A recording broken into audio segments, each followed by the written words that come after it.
em fatos, em lógica, não na minha razão simplesmente que eu quero, que eu gosto, que eu penso. Mas como diz Kardec aqui, o espírito adora isso, né? Por isso que tudo que ele aspira é que todos se curvem diante da sua palavra. O espírito adora ver essas pessoas defendendo a sua obra assim, né? E por fim, Kardec dá um exemplo no 250, né?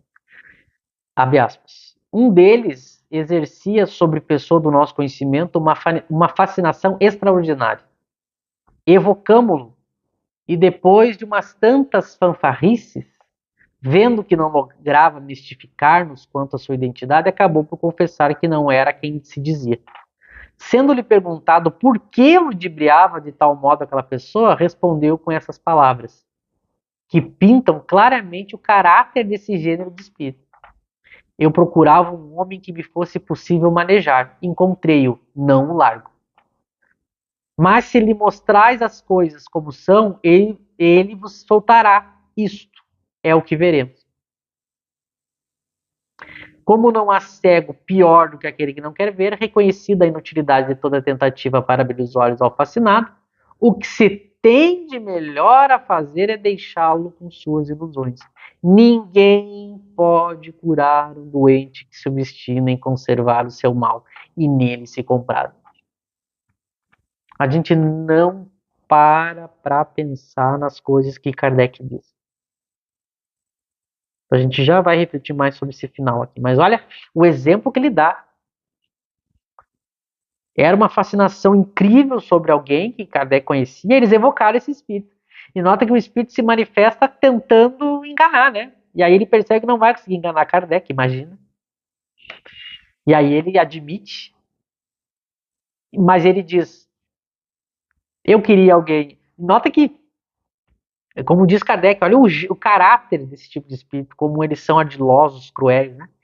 Porque eles perguntam por que você faz isso com essa criatura, né? E ele diz assim: olha, eu procurava Eu procurava um homem que me fosse possível manejar. Encontrei não largo.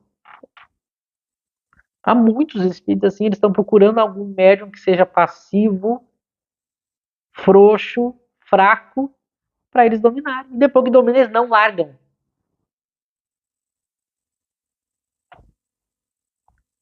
Eu sempre repito aqui, a primeira coisa que eu mando disse para o Chico, disciplina, disciplina, disciplina. Que significa obediência, obediência, obediência. Ele já diz de cara que ele quer ser obedecido, né? Que ele está dominando o médium. Mas aí o Kardec diz, né? Mas a gente vai mostrar para ele essa comunicação. Vai mostrar para ele você dizendo isso. E aí ele vai abrir os olhos. Ele diz assim, é o que veremos. Então eles mostraram a comunicação. Olha aqui, o espírito está admitindo que está lhe enganando. O médium, não, não, não, não. Não está me enganando, não. Vocês que devem ter, é, devem querer me enganar, me afastar. Olha o nível. Aí vem o que eu quero salientar. Que Kardec diz, né? Como não há cego pior do que aquele que não quer ver. Se é reconhecida a inutilidade de toda tentativa para abrir os olhos do fascinado, então a gente tentou de tudo, o que a gente deve fazer, segundo Kardec? O que se tem de melhor a fazer é deixá-lo com suas ilusões. Olha o Kardec dizendo, deixe-o. Mas por que eu estou salientando essa parte? Porque a gente construiu no movimento espírita uma noção de caridade, de que a gente tem que salvar o outro. E olha Kardec dizendo aqui, deixai-o com suas ilusões. Depois de tentar.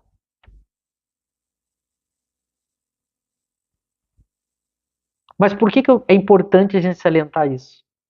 Kardec está sendo menos caridoso que a gente? Não, é que a gente é orgulhoso.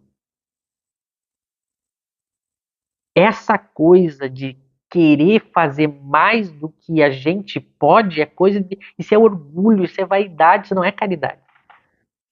Esse excesso de preocupação, esse excesso de vontade de tentar salvar todo mundo que o movimento espírita tem, não é virtude, é vaidade, é orgulho. Porque no fundo é uma vontade de nossa de dominar a pessoa, que ela faça o que a gente quer, que ela nos obedeça, que a gente comande a vida dela, que a gente possa dizer que a gente fez ela mudar, se melhor. No fundo, tudo isso é vaidade, é orgulho. O humilde não insiste quando não é para insistir. Respeita, está preocupado com quem quer realmente se melhorar e está preocupado muito mais em si melhorar, não ficar melhorando os outros. Caridade no Espiritismo é se melhorar, não é melhorar os outros. Quando diz fora da caridade não há salvação, é a nossa caridade, a nossa salvação. Essa coisa que a gente tende a achar que a gente vai salvar o outro é vaidade, porque é vontade de dominar a vontade do outro, que o outro faça o que a gente quer. É desrespeitar o livre-arbítrio. Ninguém pode curar um doente que se obstina em conservar o seu mal e nele se comprar. Então, sempre que eu vejo essas pessoas muito caridosas no movimento espírita, aí a gente vai olhar mais de perto, ela não é caridosa. Ela gosta é de se meter na vida alheia. Ela gosta é de mandar na vida alheia. Ela gosta de ditar como é que os outros têm que ser, como é que os outros têm que pensar e agir. Seu orgulho. Ela gosta, na verdade, de cuidar da vida dos outros porque ela não está preocupada em se melhorar porque ela já se julga especial e superior. Isso não é caridade. A gente tem que pensar nisso. Quando é muito exagerado, desconfie. É muito exagerado o excesso de bondade, de virtude. A pessoa ela tem uma preocupação demais com a humanidade. Geralmente é vaidade, misturado com um pouco de ignorância também. Que a gente não muda o mundo, né? Então a gente tem que refletir sobre isso. Isso tomou conta do movimento espírita. Tomou conta do movimento. O movimento espírita acha que ser espírita é cuidar da vida dos outros.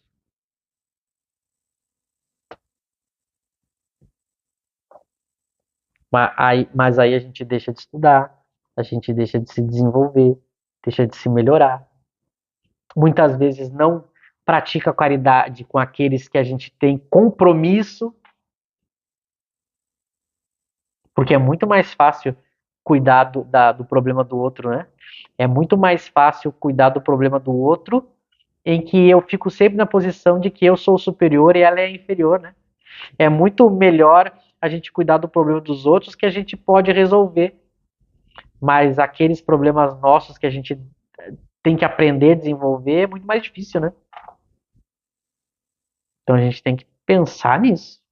Tem muita gente se achando salvadora, superior, e a gente vê Kardec, que era o espírito superior de verdade. Você tem que fazer a sua parte. Você tem que fazer a sua parte. Mas quando você deixa de fazer a sua parte para querer tomar conta da vida do outro, de querer converter, salvar e mudar o outro, isso não é caridade, isso é orgulho. Então, quando eu deixo de fazer o que eu tenho que fazer, isso é egoísmo. Agora, quando eu quero fazer mais do que eu tenho condições de fazer, isso é orgulho. Reflitamos sobre isso. E reflitamos sobre essa questão da fascinação, o quanto ela é grave. Nosso próximo estudo, a gente vai terminar o assunto da obsessão. Nós vamos pegar algumas questões que Kardec perguntou para os espíritos sobre esse assunto e vocês vão ficar muito surpresos, aqueles que não lembram do texto ou não conhecem, com a semelhança com a realidade do que a gente viu no século XX. Até o nosso próximo estudo.